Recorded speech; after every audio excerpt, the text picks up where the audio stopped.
joining us. It is great to see a load of you here, and we are really fortunate this evening to be joined by Professor John Mearsheimer.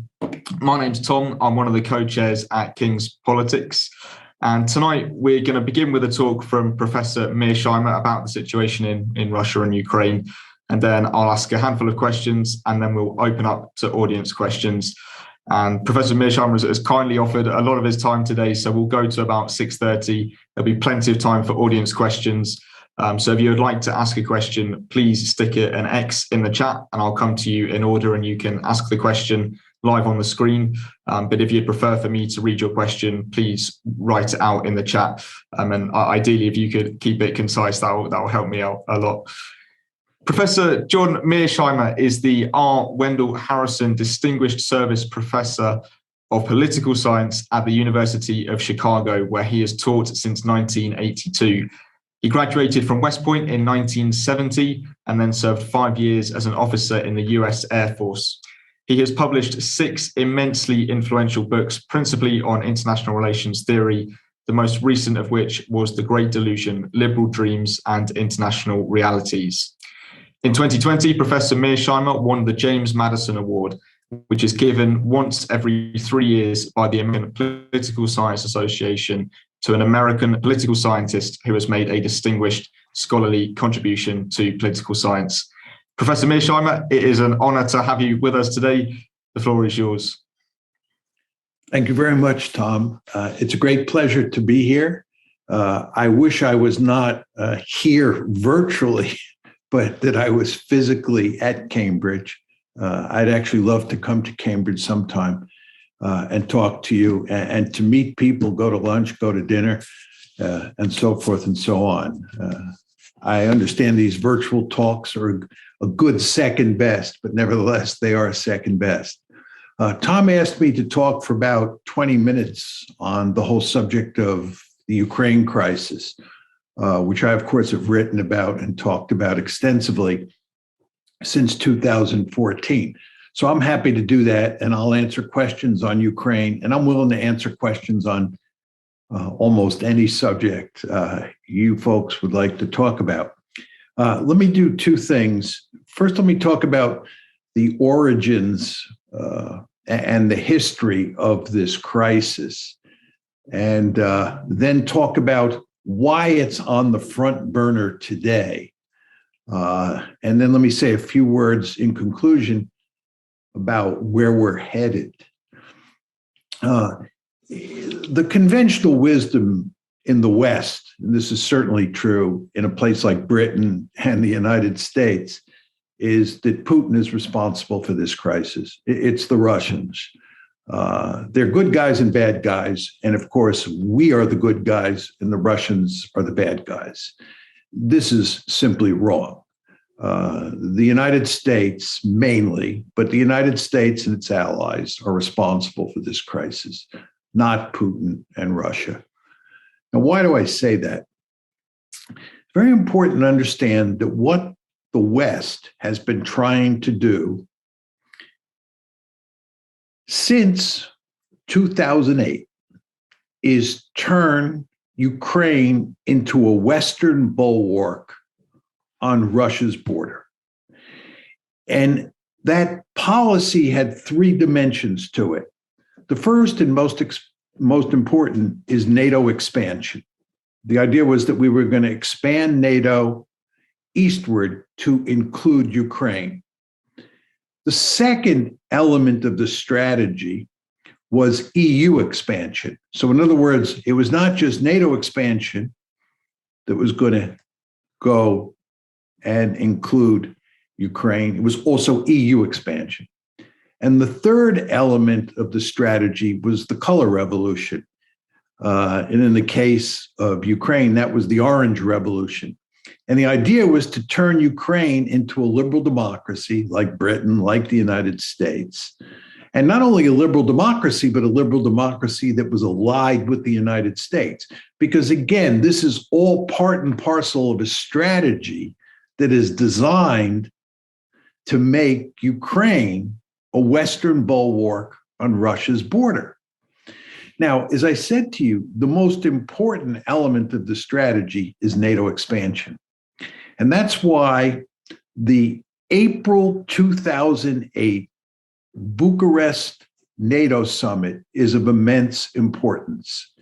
At the end of that April 2008 Bucharest summit, NATO announced that Georgia and Ukraine would become part of NATO. They said, this is going to happen, period. The Russians made it unequivocally clear at that point that that is not going to happen. They drew a line in the sand. As you all know, there were two big tranches of NATO expansion before that 2008 meeting. The first tranche of NATO expansion was in 1999. That included Poland, Hungary, and the Czech Republic. Then there was a second tranche in 2004, which included countries like Romania and the Baltic states, and so forth and so on. The Russians swallowed those two NATO expansions. They intensely disliked both of them, but they swallowed them. When NATO said in 2008 that expansion would now include Georgia and Ukraine, the Russians drew a line in the sand. It's very important to understand that. They said, this has not happened. It is no accident that in August of 2008, a few months after the April 2008 Bucharest summit, you had a war between Russia and Georgia. Remember, Georgia is the other country besides Ukraine that is going to be brought into NATO. The Russians said, that ain't happening. And you had a war in August 2008. In February 22nd to be exact, February 22nd, 2014, the crisis broke out over Ukraine. And it was mainly precipitated by a coup in Ukraine that overthrew a pro-Russian leader and installed a pro-American leader. The United States was involved in that coup. The Russians went ballistic. This is hardly surprising. They went ballistic, and they did two things. First is they took Crimea from Ukraine. Why did they do that? You understand that there is a very important naval base called Sevastopol on Crimea. And there's no way the Russians are going to let Sevastopol become a NATO naval base. This is not going to happen. That's the principal reason that the Russians took Crimea. And the second thing that they did is that the Russians took advantage of a civil war that broke out in eastern Ukraine almost immediately after the February 22nd, 2014 crisis. And what the Russians have done is they have fueled that civil war, and they have made sure that their allies, who are mainly Russian speakers and in many cases Russian, in eastern Ukraine are not defeated by the Ukrainian government. They, in effect, are wrecking Ukraine. The Russians are basically saying, we will wreck Ukraine before we allow Ukraine to become a member of NATO. So the Russian response is very important to understand this. In 2014, when the crisis first broke out into the open in response to what had happened in Bucharest in 2008, the Russian response was twofold. Number one, they took Crimea. And you should all understand, Crimea is gone. It is never going back to Ukraine. One. And number two, they have said implicitly that we will destroy Ukraine. We will wreck it before we will let it become a member of NATO. Now, the question you want to ask yourself is, why are the Russians doing this? This is Realpolitik 101.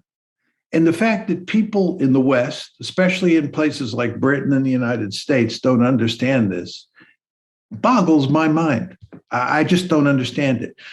The idea that you could take a military alliance run by the United States, the most powerful state in the world, and run it up to Russia's borders, and the Russians wouldn't be bothered by it, is simply unthinkable. We in the United States have the Monroe Doctrine. The Monroe Doctrine says that no distant great power is allowed to form a military alliance with a country in the Western Hemisphere, and is certainly not allowed to move military forces into the Western Hemisphere.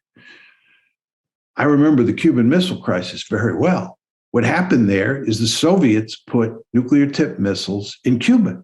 The United States said, this is categorically unacceptable. Military forces from afar are not allowed in the Western Hemisphere. And we had the Cuban Missile Crisis, and the end result is those missiles were removed. When the Soviets were later talking about building a naval base at Cienfuegos, the United States told them in no uncertain terms, you are not building a naval base at Cienfuegos. Just not going to happen. The United States views the Western Hemisphere as its backyard, and it prohibits distant great powers from coming into its backyard. Well, don't you think the Russians are going to be deeply disturbed by the United States turning Ukraine into a bulwark right on its borders? Of course they are. And the Russians told us that immediately after the Bucharest summit. The Russians made it categorically clear that Ukraine is not going to become part of NATO. But of course, the Americans and their allies did not listen, because we believe that we're the good guys. We're a benign hegemon here in the United States, and we can do pretty much anything we want in the world. And for a while, it looked like we could get away with that. As I said, the Russians accepted the first NATO expansion, the 1999 one, and they accepted the second NATO expansion. But after Bucharest, they said, this is not happening. So you had this major crisis that broke out in February 2014. Now, the crisis tamped down quite a bit after 2014. But in the fall of last year, 2021, it began to ramp up. And of course, early this year, and I'm talking about early 22, it became a full-blown crisis. And the question that we want to ask ourselves is, what happened here? You know, why all of a sudden did this crisis go from the back burner to the front burner? And the answer is that the United States and its allies were effectively turning Ukraine into a de facto member of NATO. You'll hear lots of rhetoric today that the Russians really had nothing to worry about because nobody is talking about making Ukraine a member of NATO today. And I think that's true. But if you look at what we were actually doing, it's a different story. First of all, going back to the Trump administration and continuing into the Biden administration, we are now arming Ukraine. We were not arming Ukraine during the Obama administration. In February 2014, when the crisis broke out, and in the first few years after that crisis, when the Obama administration was in power, we refused to arm the Ukrainians because we knew it would enrage the Russians. It would scare the Russians. You want to understand that the Russians view Ukraine becoming a part of NATO as an existential threat. That's what's going on here. The Russians are sending a very clear message to the West.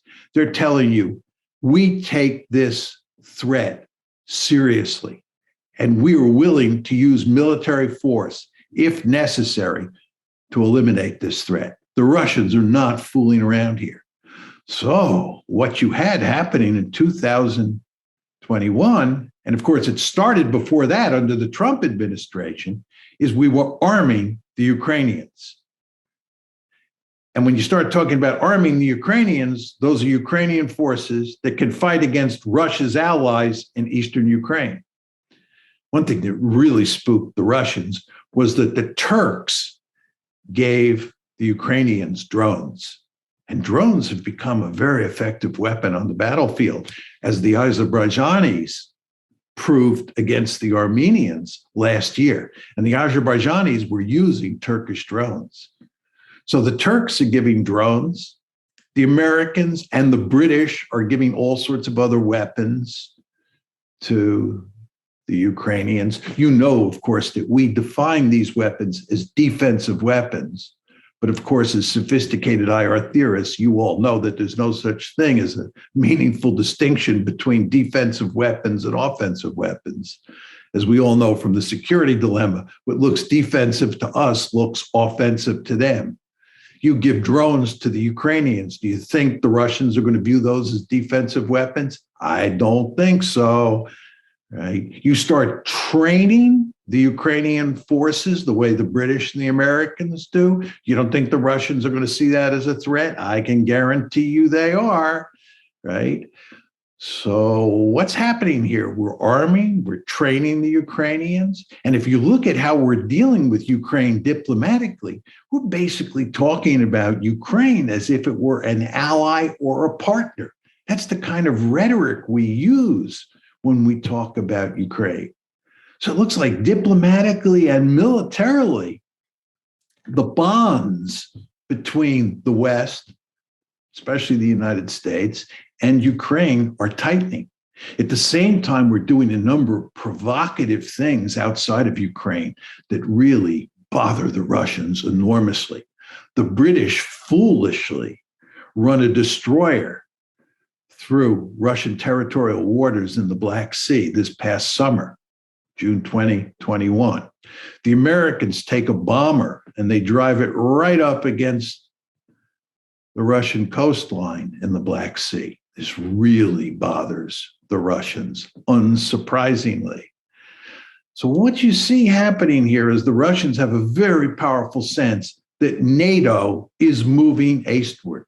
NATO is moving right up to the Russian border, mainly by turning Ukraine into a de facto member of the alliance, but also with provocative measures like this British destroyer and this American bomber.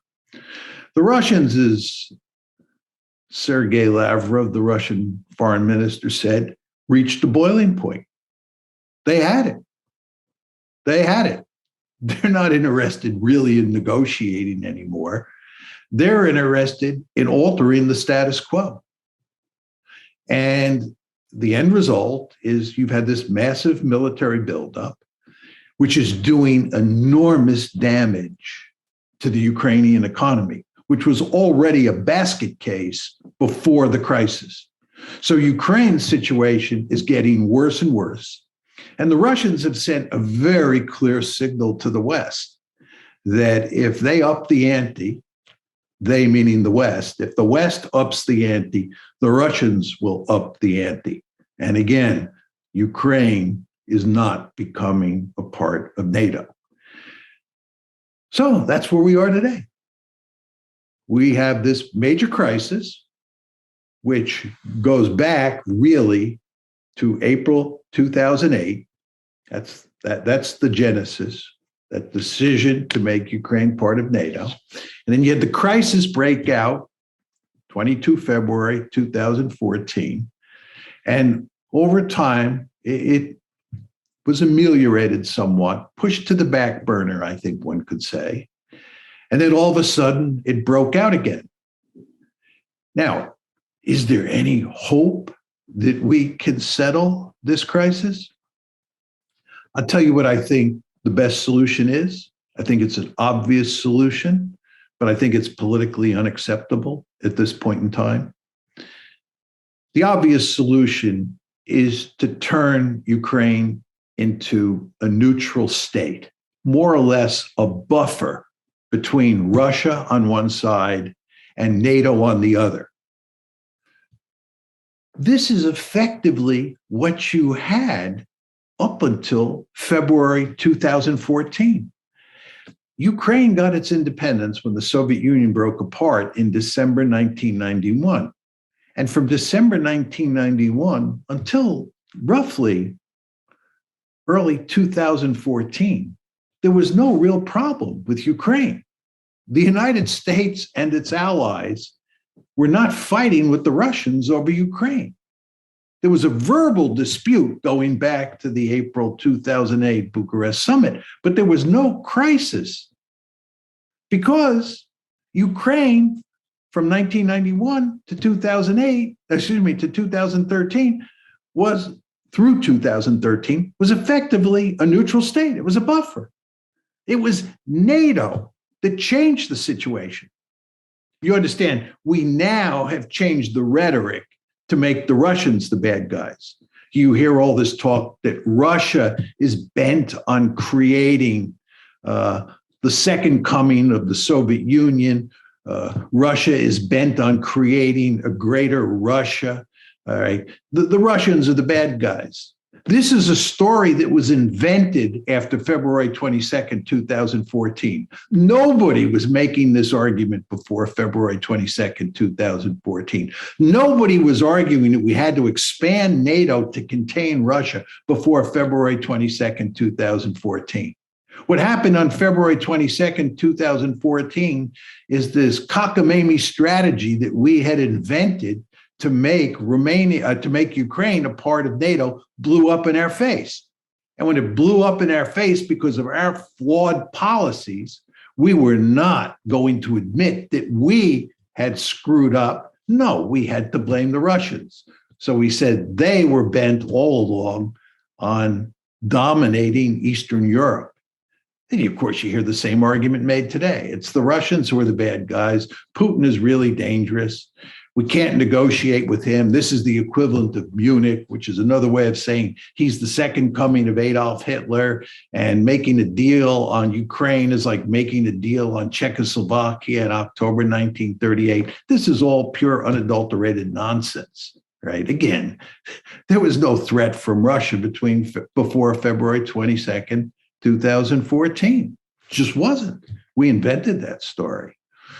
But anyway, what the ideal situation would be to create a neutral Ukraine, a Ukraine that looked a lot like the Ukraine that existed between 91 and 2014. But we can't do that. And we can't do that in large part because the Americans are unwilling to make any sorts of concessions on NATO expansion. And furthermore, to make neutrality work, to create a neutral Ukraine, it's very important that the Ukrainian government in Kiev reach some sort of modus vivendi with the Russian-speaking population in the Donbass. This is the famous Minsk Accords, right? It's imperative that the Kiev government implement the Minsk Accords so that the civil war, and it is effectively a civil war between the people in Donbass and the people in Western Ukraine, that has to be settled before this problem can be solved. But the politics inside of Ukraine at this point in time make that impossible. And again, as I said, it's impossible to envision President Biden at this point saying that he's going to give up on NATO expansion. So the end result is this crisis is going to go on and on. That's the sad truth, in my humble opinion. So with that, I'll stop talking, Tom, and turn it over to you. That was great. Super interesting. Thank you, Professor Mearsheimer. You mentioned a few of the key stakeholders in there and a number of key dates. And in the lecture that you sent to us to watch beforehand, which I will stick in the chat for anybody who missed it and would like to have a catch up on that. You mentioned again some of the key stakeholders in Europe, from west to east: Germany, Poland, Ukraine, Russia, and then outside of Europe, obviously the US and NATO. So I wanted to kick off with a three-part question about some of the other stakeholders. So first, does the UK play any role of importance here? Second, does the European Union play any role of importance here as a set of institutions or as an individual institution? And finally, the United Nations. Some have been asking where Antonio Guterres, the Secretary General, is in all of this. Do you think it matters what he does?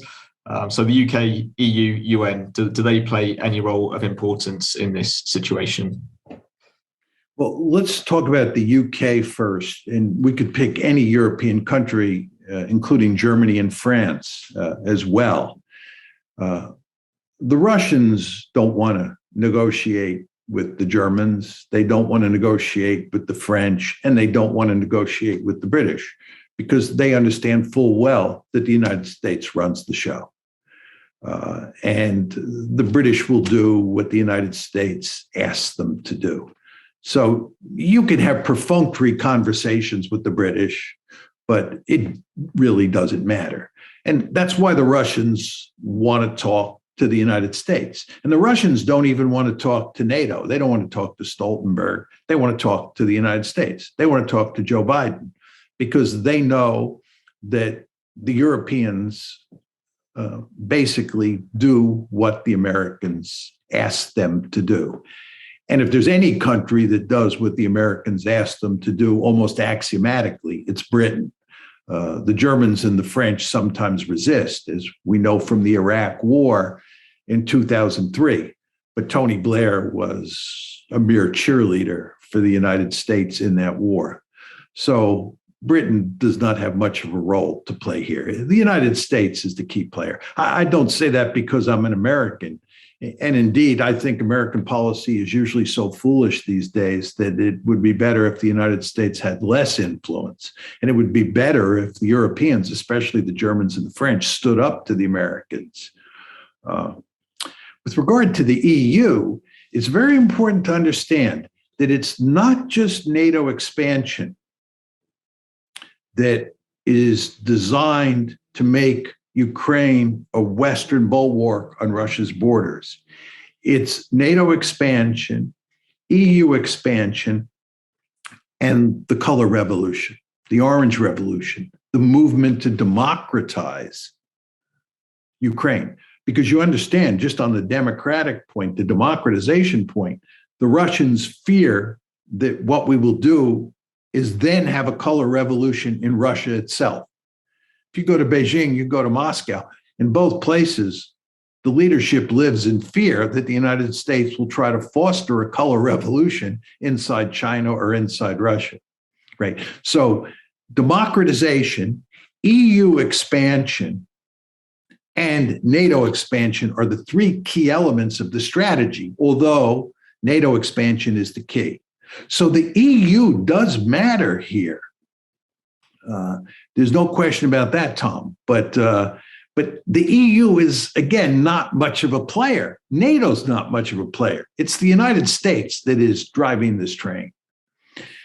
And let me make one more point on that before I talk about the UN. It's very important to understand that at the April 2008 Bucharest summit, Germany and France were adamantly opposed to any movement to make Ukraine a member of NATO. Because Germany, and here we're talking about Angela Merkel, much to her credit, understood that this was asking for serious trouble. But it was the Americans who, as always, prevailed. And at the end of the Bucharest summit, a statement was issued at the Americans' insistence that said that Ukraine and Georgia would become members of NATO. So the Europeans, and here we're talking about the French and the Germans, they understood that this was a foolish thing to do, but they failed to stand up to the Americans, as is so often the case with the Europeans. Now, finally, you ask about the UN. The UN is effectively useless, and for one very simple reason: the Russians have a veto. Right? Anytime there's a dispute between countries that have a vote on the Security Council, and this obviously includes Russia and the United States, the UN is not going to be very meaningful, simply because the Russians would veto anything that they didn't like, and the Americans would veto anything that they didn't like. So this is, bottom line, Tom, a problem that has to be solved by the United States and the Russians. Sure.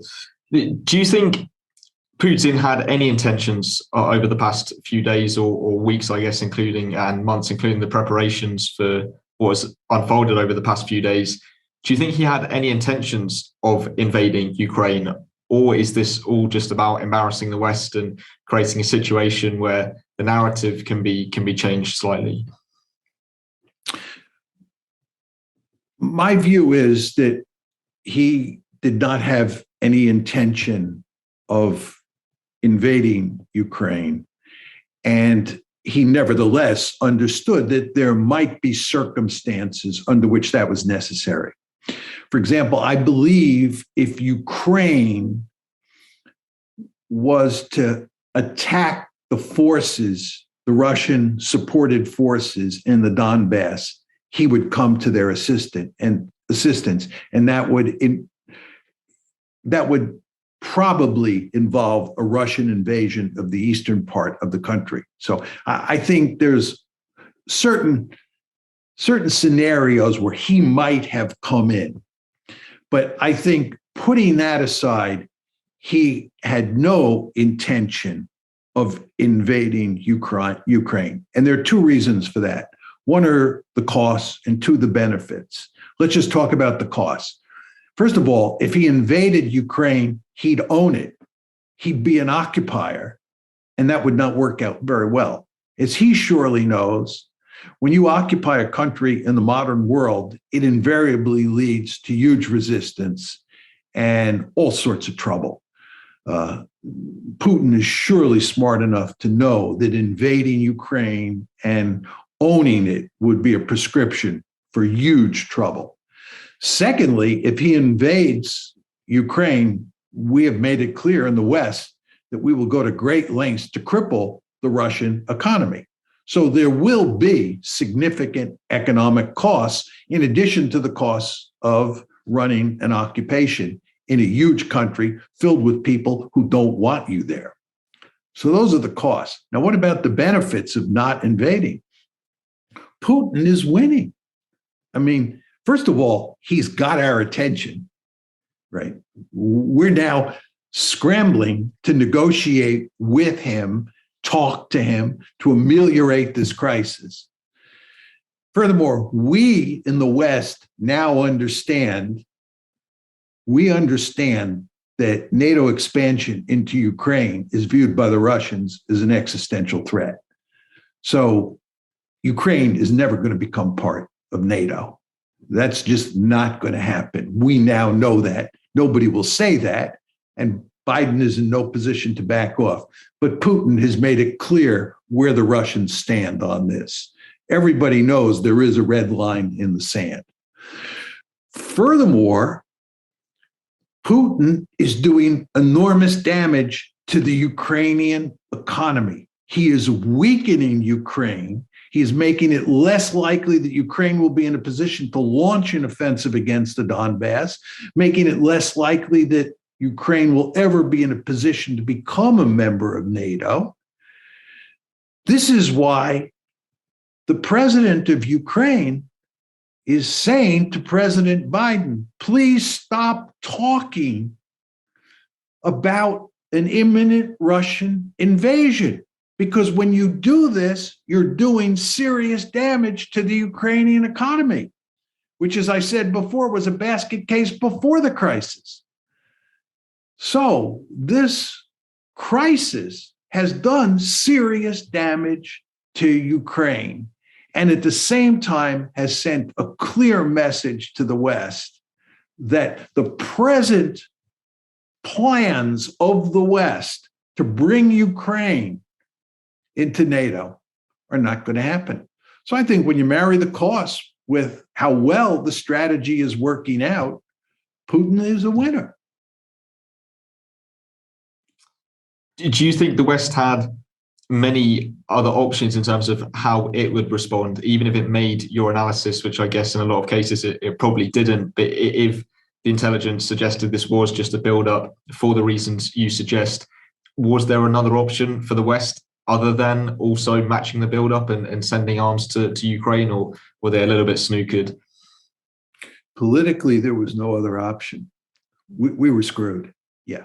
This is a vestige of the unipolar moment, right?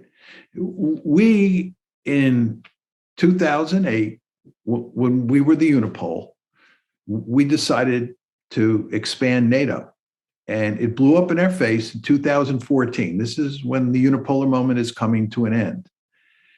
And the problem continues to linger, and we cannot figure out how to solve it without saying that Ukraine will not become part of NATO. And that's politically unacceptable in the West, especially after you've told the story year after year that the Russians are the bad guys and we're the good guys.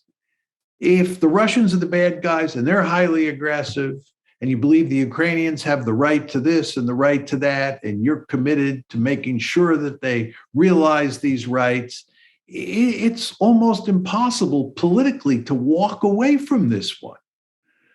It's really quite remarkable. And you want to understand, Tom, that the United States has a deep-seated interest in pivoting to Asia. The United States faces a peer competitor in China. Russia is not a peer competitor. The idea that Russia is some meaningful threat to dominate Europe is a laughable argument, right? We have a deep-seated interest in not getting involved in Eastern Europe and pivoting to East Asia, number one. And number two, we have a deep-seated interest in having Russia as an ally against China. And instead, this foolish policy that we're locked into, and let me underline those words, locked into, this foolish policy is driving the Chinese and the Russians together. We are driving the Russians into the arms of the Chinese. This is a gross violation of balance of power politics 101. So this situation is disastrous for the United States. And I want to be clear here, it's most disastrous for the Ukrainian people, right? You want to understand, we have led the Ukrainian people down the primrose path. They are the ones who are suffering the most as a result of these foolish policies that we pursued during the unipolar moment regarding Russia and Ukraine. And it's now blown up in our face. And the people who will suffer the most, again, I want to emphasize this, are the Ukrainians. Let's pick up on China a little bit more. You've mentioned about the incompetence of Western leaders in dealing with this kind of security threat. And you've described in the past one root cause of that as being the United States hegemonic status, which has meant that the US has not really been made to pay for its foreign policy mistakes. The US pulls the strings, it can do what it wants because nobody can really touch it. Do you think the rise of China will force the US to tighten its focus and become more pragmatic and realistic in its foreign policy, perhaps including granting more concessions, and that this might actually be a positive thing for the world?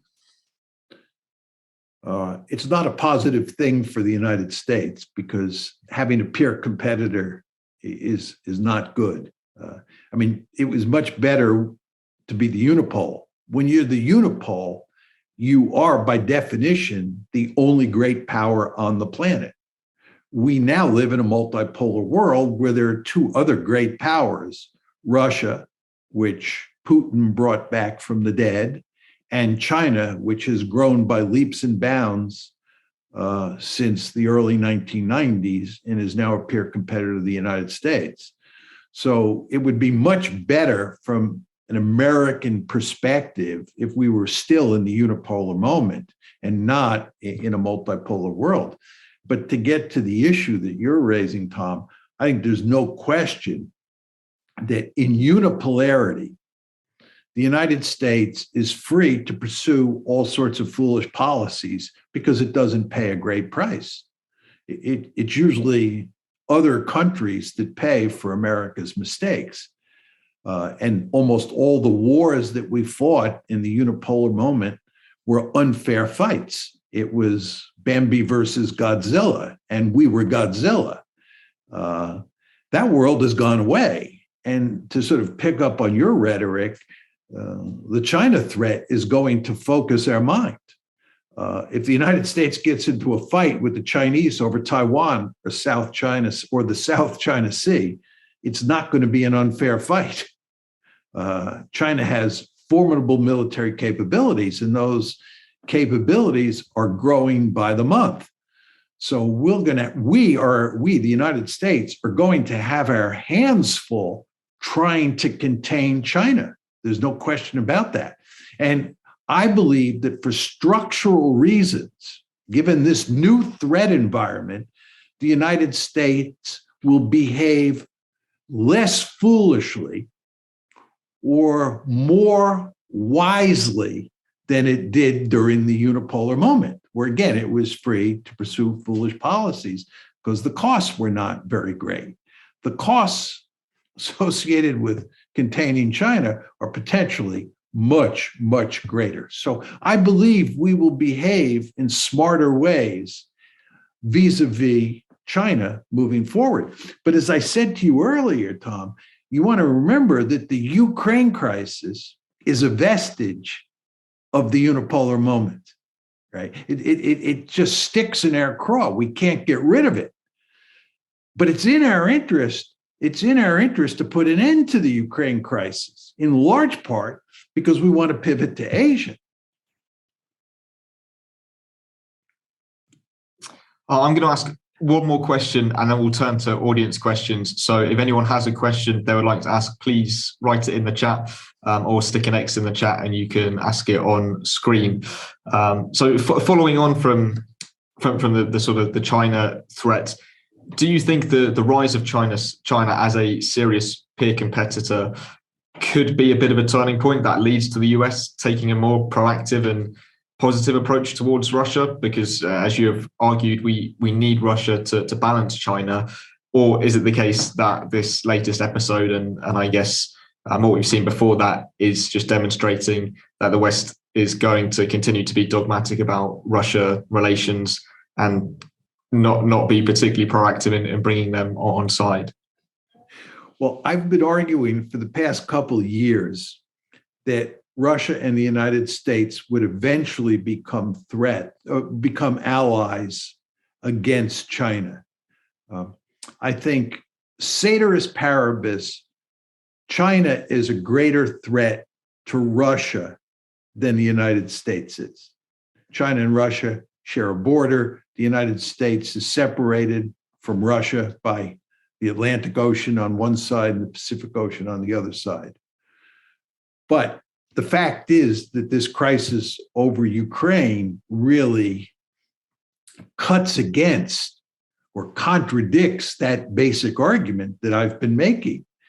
And when you marry that fact to the fact that I just said that I didn't see this crisis ending anytime soon because I can't see an off-ramp, that cuts against my point that the United States and China will ultimately come together. The United States and Russia will ultimately come together to try to contain China. So my bottom line is that I still think that at some point in the future, the United States and Russia will be allies against China. But I think I now have to stick the word distant future in there, given the Ukraine crisis, because this new round of trouble, this new round of trouble between Russia and the West and Russia and the United States has further poisoned relations. And I think, I'm sad to say, I think it makes it tougher than ever to see how we can get out of this situation. Okay, thank you for that. I'm going to hand over to Naman, who I think has a question for you.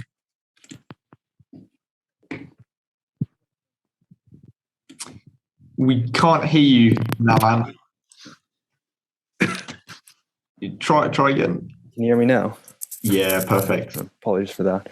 I'm curious to what extent the logic of Ukraine being a neutral zone or buffer state can be applied to Southeast Asia vis-a-vis China, and whether or not the same breathing space can be established there.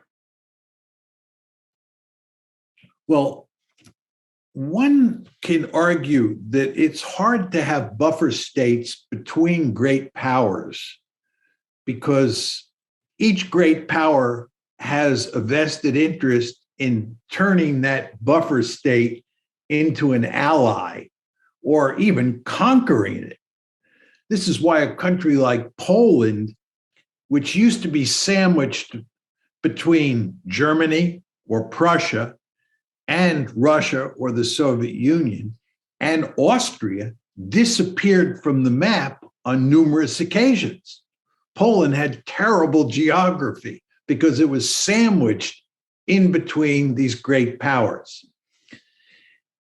But if you think about Ukraine today, Naman, there's no great power on the left-hand side of Ukraine.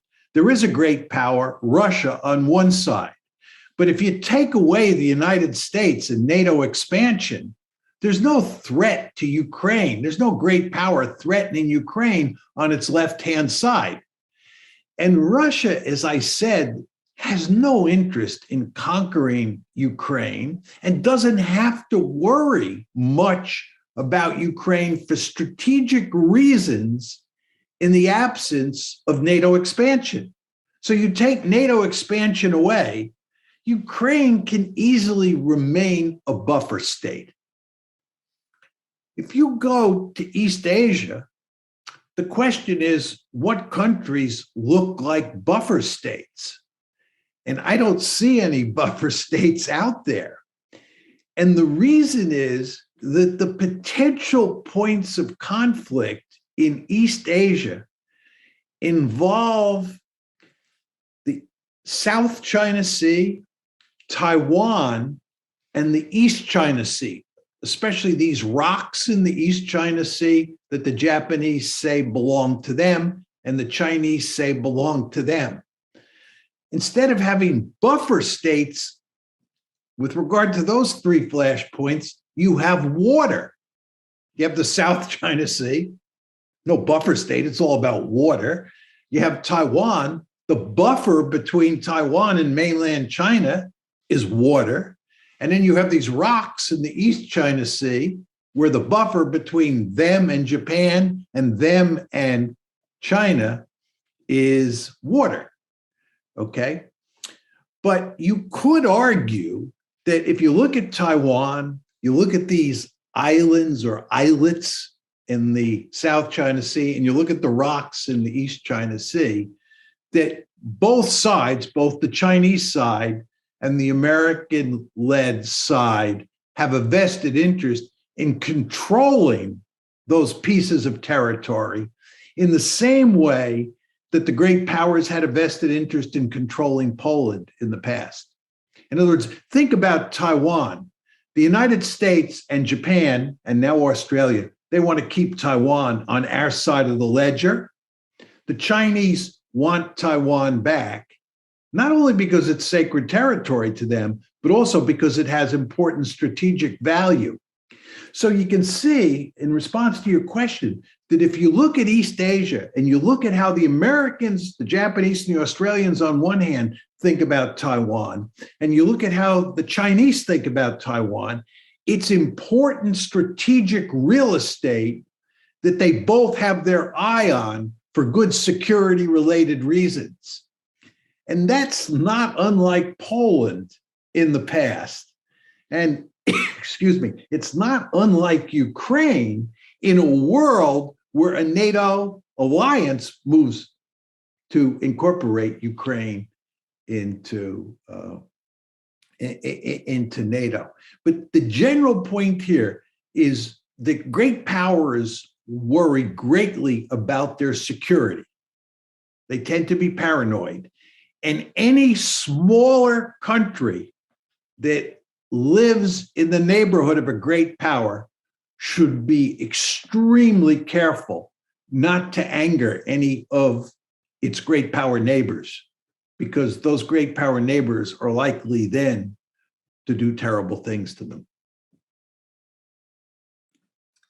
Great. Thanks for the question, Norman. I'm going to ask a question now from the chat from Daniel, which is there any truth to Russia's claims that in the 1990s, NATO promised not to expand further to the east? This is a fascinating question. The fact is that when the Cold War ended, the Soviet Union and the United States and the West Germans had a series of discussions on this very issue. And there is all sorts of evidence that the West promised not to expand NATO eastward, but nothing was written down. The Soviets did not get a written guarantee. What that means is that everybody is free to interpret what was said verbally as they see fit. And therefore, you have a number of people who argue that it's clear that NATO, and here we're talking mainly about the United States, said that there would be no expansion. And you have a number of people in the West who say no such agreement was made. And they point to different documents and different comments that people make. But there's no written document that serves as an agreement. And therefore, the West has been pretty much free to do whatever it wanted in that regard. And of course, the Russians have screamed bloody murder from the get-go. When it became clear in the mid-1990s that the Clinton administration was bent on NATO expansion, the Russians made it unequivocally clear, and this includes Boris Yeltsin, who was a close friend of Bill Clinton's, that NATO expansion was unacceptable to the Russians. We did it anyway. And in 1999, you had the first tranche. In 2004, you had the second tranche. And then in 2008, you had the Bucharest summit. We just would not listen to the Russians. We just ignored them, and we just kept marching eastward. And as I said in my formal comments, we got away with it twice. We got away with it in 99. We got away with it in 2004. But after 2008, it blew up in our face. Cool. Thanks for the question, Daniel. David, over to you. Hiya. So you mentioned that the crisis was kind of in the background for quite a long time. But the reason it basically bubbled back up is because the US and UK and so on started sending arms to the Ukraine. What actually caused this change of policy from kind of the Western side to send these arms to the Ukraine all of a sudden? First point to make is it's important to understand that it started under Trump, right? And you want to remember that if Donald Trump had gotten his way, we wouldn't have this crisis today. Donald Trump wanted to do away with NATO, so there'd be no NATO. Donald Trump wanted to jump into bed with Vladimir Putin. He liked Vladimir Putin, so the relations between the United States and the Russians would be much better today. And Donald Trump also wanted to pivot to Asia. Donald Trump was the first president to recognize that China was a peer competitor. But anyway, he didn't get his way with Russia. And in fact, what he did, this is Trump, what he did with Russia is he started arming the Ukrainians to the chagrin of the Russians. So your question, which is an excellent one, is why do we do this? I think there are two reasons. First of all, the Russophobia in the West is, especially the United States, is just off the charts. It's truly remarkable how much Russophobia there is in the United States. The hostility to Putin, it's really mind-boggling. My good friend Steve Cohen, who's now dead, who was a very prominent Sovietologist in his day and expert on Russia after the Soviet Union collapsed. Steve was on the left politically, and he argued that it was much easier during the Cold War to make arguments that were sympathetic to the Soviet Union than it is to make arguments that are sympathetic to Russia in the contemporary political environment. It's a really remarkable statement. And people like Steve, and this is true of me, making the sorts of arguments you've listened to today, and hopefully many of you have seen with my video on YouTube, right? We're accused of being Russian dupes, tools of Moscow, unpatriotic, and so forth and so on. It's really quite remarkable. So you have acute Russophobia, and in a world where you have acute Russophobia, taking a stick and poking the Russians in the eye is perfectly legitimate. In fact, it's a good thing. And by the way, this cuts across political lines. So the Russophobia is as pronounced in the Republican Party as it is in the Democratic Party. So that's the first reason. The second reason is the Russians didn't play hardball for a long time. They swallowed the first NATO expansion. They swallowed the second NATO expansion. And even after the Ukraine crisis in February 2014, yes, they took Crimea. Yes, they helped support the Russian speakers and the Russians in the Donbass, but they didn't get really rough with the United States. So the Americans have this powerful sense of Russophobia, and they have a powerful sense that the Russians are weak and that we can just push them around. We can poke them in the eye, and they're not going to do anything. And this is why I said, David, in my formal comments, that the Russians have had enough. Lavrov has said explicitly, we reached our boiling point. And the Russians have made it clear they are not screwing around. They are deadly serious. And I think we've gotten the message. And I think we will be much more careful when we deal with them in the future than we have been in the past. David, do you want to follow up? Yeah, thank you very much.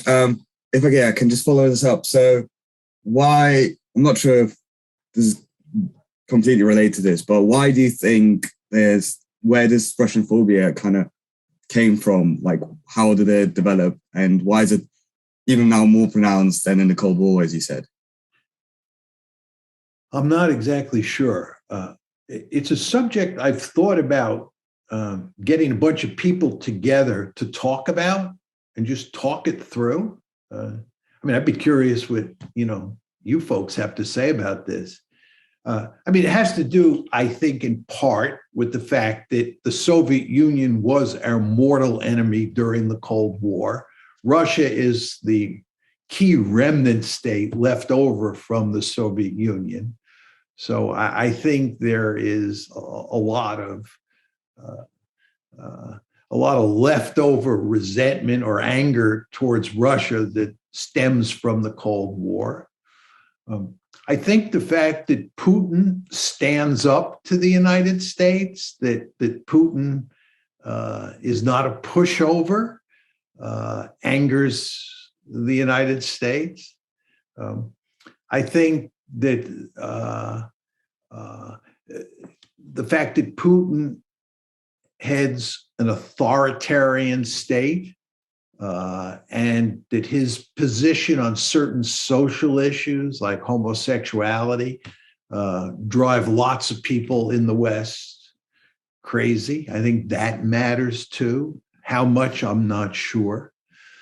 I think as far as the Democrats are concerned, as you know, in 2016, Hillary Clinton lost to Donald Trump. It seemed almost unthinkable before the election that she would lose, but she did lose.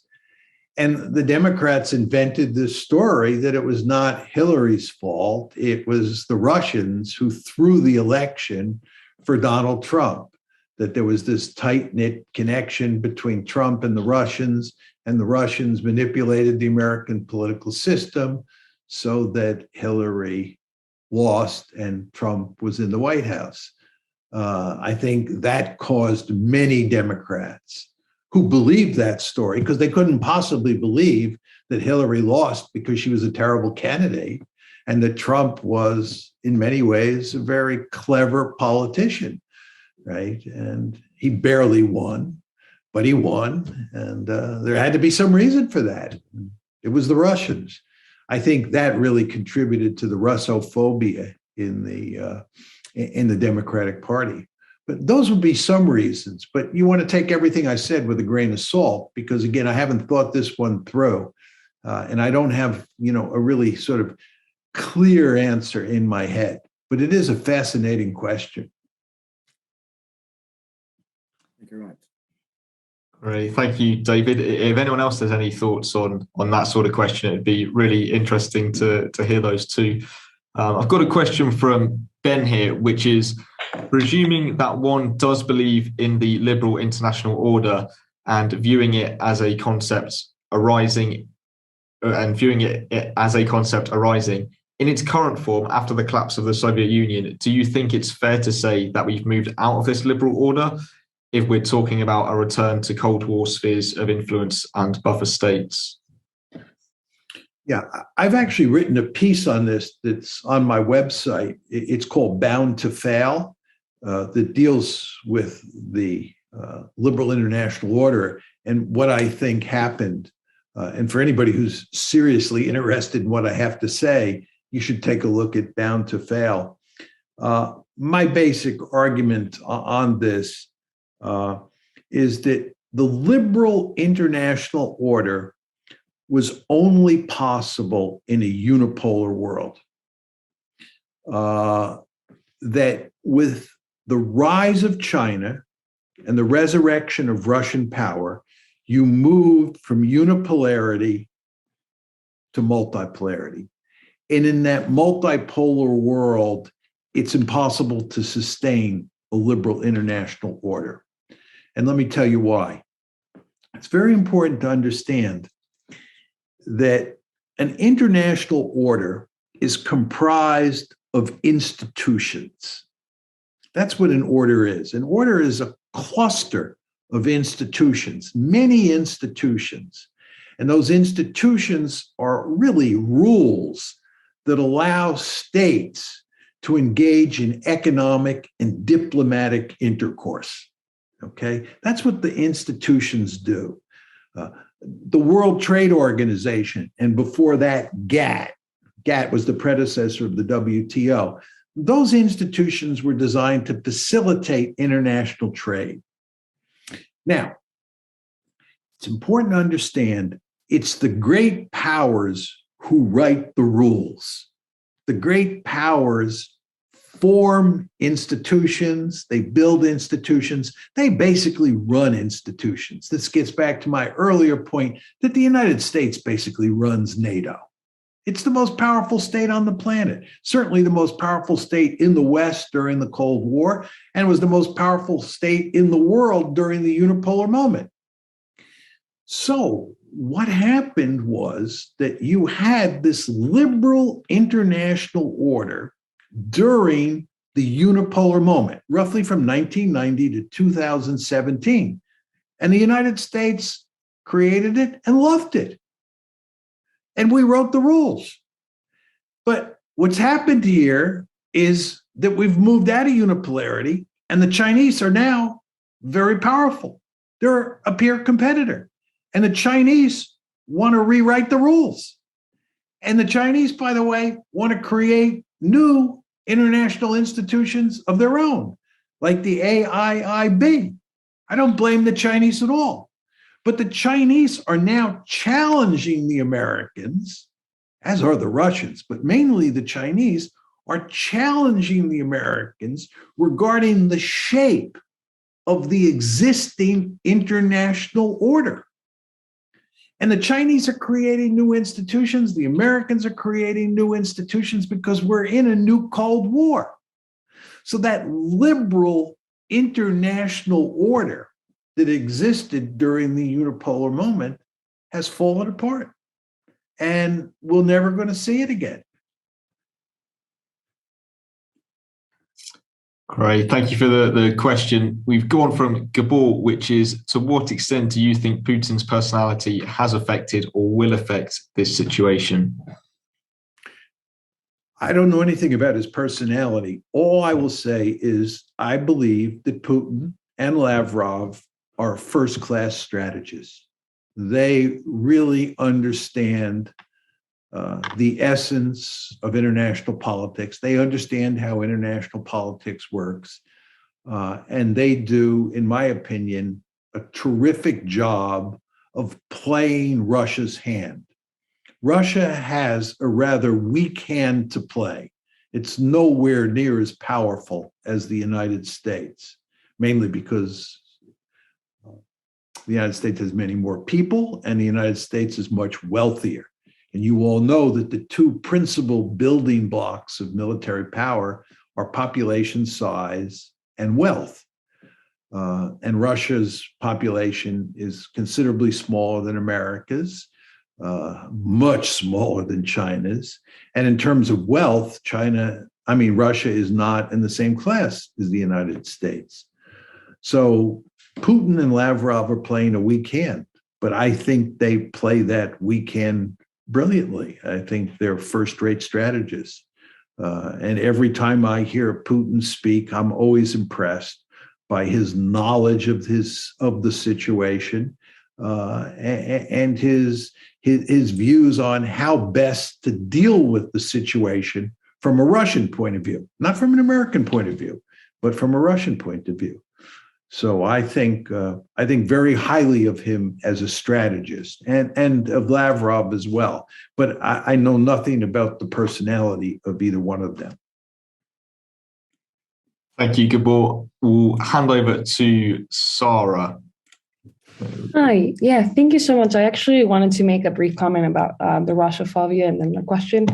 I was part of the Youth Atlantic Association before, and I remember we had a workshop at NATO headquarters in Brussels, and we were all young students, and we were all surprised that throughout the whole day we could have talked about cybersecurity, interoperability, and they all talked about Russia, and we were pretty taken aback about how sort of obsessed they were. So just to say, as maybe with the younger generation, it actually may change. It also felt like they were basing, sort of like they were trying to justify their existence, like NATO was trying to justify their existence with Russia. But we'll see. Anyways, my question is, do you think that with the current Ukraine situation, one of the things that NATO, of course, discusses most frequently is how governments should spend up to 2% of their GDP in defense, in their defense. Do you think that this situation is gonna, of course, it's gonna matter from the international relations perspective for these governments, but do you think there's actually gonna be a change in their defense systems? I could imagine it maybe from Poland, but do you think it's likely or maybe not that the NATO members will increase their defense budget? Yeah, let me comment first on your remarks about your experience on the Russophobia front. Yeah. I think your instincts are exactly right here. NATO needs the Russian threat to exist. Remember what John said. John said, when I was talking to Tom, John said that the United States should pivot to Asia. You want to remember, anytime you pivot to some place, you pivot away from another place. Yeah. My view is, and many people in the United States believe, that we should pivot away from Europe and pivot to Asia, because that's where the peer competitor is. Well, if you have a deep-seated interest in maintaining NATO and maintaining the American military presence in Europe, then hyping the Russian threat is manna from heaven. Mm. So it's no accident that Stoltenberg, who is the head of NATO, goes on and on day after day about how dangerous the Russian threat is, how NATO has to stand up to the Russian threat, how important NATO expansion is for maintaining the alliance and keeping peace in Europe, and so forth and so on. By the way, if you look at the Atlantic Council in Washington, D.C., go to their website, the Atlantic Council. The Atlantic Council, worries greatly about the so-called transatlantic relationship. The Atlantic Council wants to make sure that the transatlantic relationship remains firmly intact, that NATO remains firmly intact, that the Americans remain firmly committed to the defense of Europe. And if you look at the Atlantic Council and what they have to say about the Russian threat and the present crisis, it will be music to your ears. You'll see exactly what's going on here, right? So I find none of this surprising. With regard to whether or not the European members of NATO are now going to spend 2% of GNP on defense, or even more, I would say don't hold your breath waiting for that to happen. Look, the Europeans are basically free riders. And from the European point of view, it's the smart thing to do. If you're Germany, why spend 2% of GNP on defense if the United States is going to take care of you anyway, right? So most European countries have figured out that it makes sense to let the Americans do the heavy lifting and to free ride. Now, if the United States leaves Europe, we pivot to Asia, and the Europeans are on their own, and they decide that the Russians are a serious threat, then the Russians will spend 2% of GNP on dealing with the Russian threat. The Germans certainly will. All you have to do is look at the geography of Europe. Britain is separated from the continent by a huge body of water. Russia's far away from Britain. Germany is very close to Russia. And if the Germans don't have the Americans protecting them, and the Germans have to provide for their own defense, they'll probably spend 2% of GNP on defense. And by the way, a really good indicator of how this works is just looking at the Japanese over time. During most of the Cold War, and certainly during the unipolar moment, the Japanese did not spend a lot of money on defense, and they deferred to the United States, and they were free riders. And I'm not criticizing them, because from their point of view, it made sense to be a free rider, right? But now that China is emerging as a serious threat to Japan, especially in the East China Sea, and especially with regard to Taiwan, the Japanese are increasing their defense spending, and they're beginning to do more and more for their own defense than they did in the past. They're beginning to talk more and more like realists. The Japanese sound more and more like me than they ever did in the past.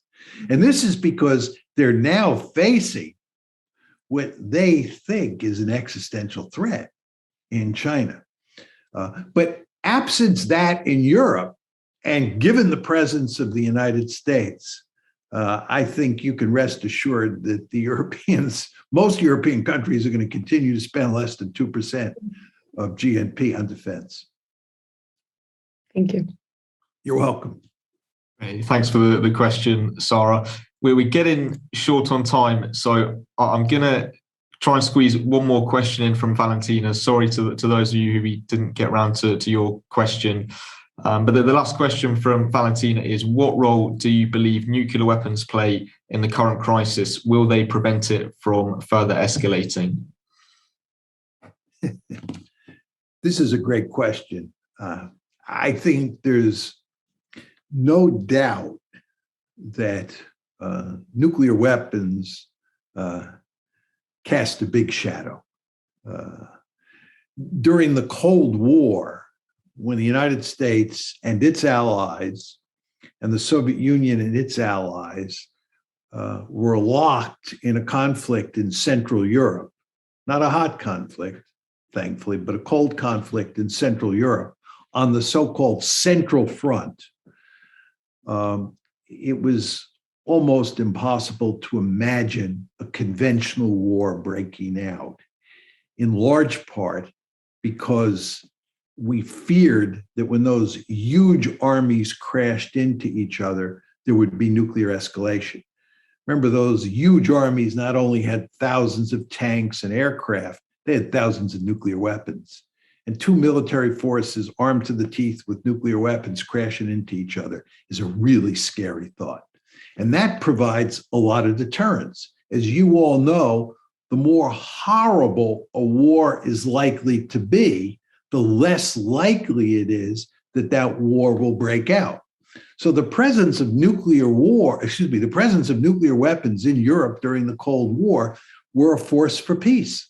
You can argue they were dangerous because they might have been used, but putting that aside, they made war extremely unlikely. So the question is, given this Ukraine crisis, how does that logic apply? I think that the presence of nuclear weapons matters, but not that much.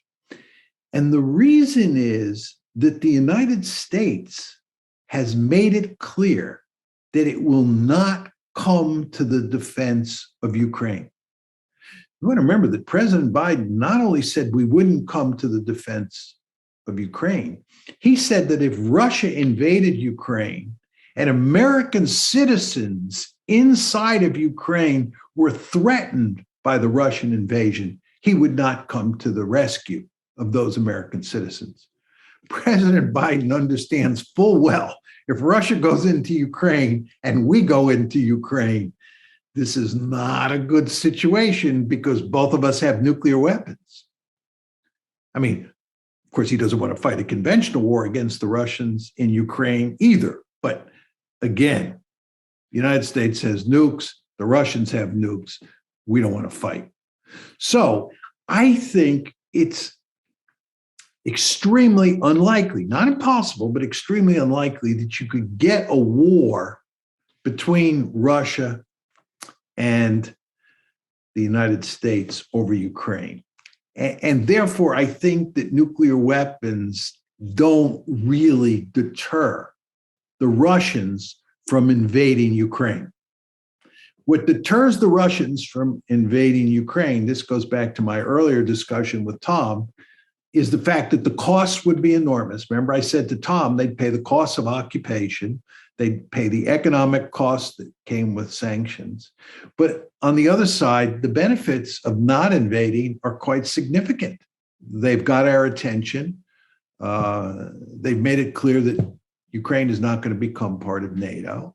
And they're also doing great damage to Ukraine, which makes the likelihood of Ukraine joining NATO almost zero. So the Russians are doing very well for themselves, and I don't think they're going to invade. And I think that, again, is not due to nuclear weapons. But you can posit scenarios where nuclear weapons come into play. And I'll just say this in closing. What if there was a problem involving one of the Baltic states, and the United States found itself in a position where Russia was contemplating invading Lithuania, Estonia, or Latvia? What would we do then? Right? These are countries that are in NATO. We've given them Article 5 guarantees that we would come to their defense. or at least seriously consider coming to their defense. We don't really have the conventional forces necessary to win a war against the Russians in Eastern Europe. Would we then turn to nuclear weapons, or at least threaten to use nuclear weapons? I don't think so, but who knows? All of this is to say that you could posit scenarios outside of Ukraine, and involving NATO members, Poland, Romania, the Baltic states, where the Russians are involved and the Americans are involved. And then you have the possibility of nuclear use, and more importantly, for our purposes, or for the question, for answering the question, nuclear weapons can serve as a deterrent, or would hopefully serve as a deterrent in those cases. I think nuclear weapons, the presence of nuclear weapons, really focuses the mind and really causes people, policymakers, to behave much more cautiously than they would if they didn't have nuclear weapons.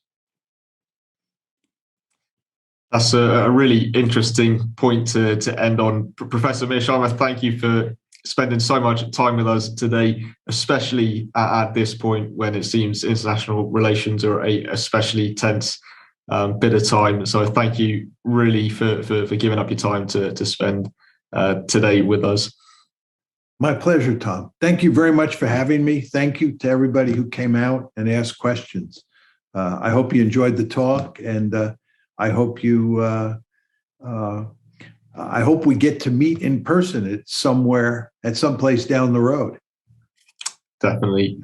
Thank you, everyone, for joining us. Have a great rest of the week.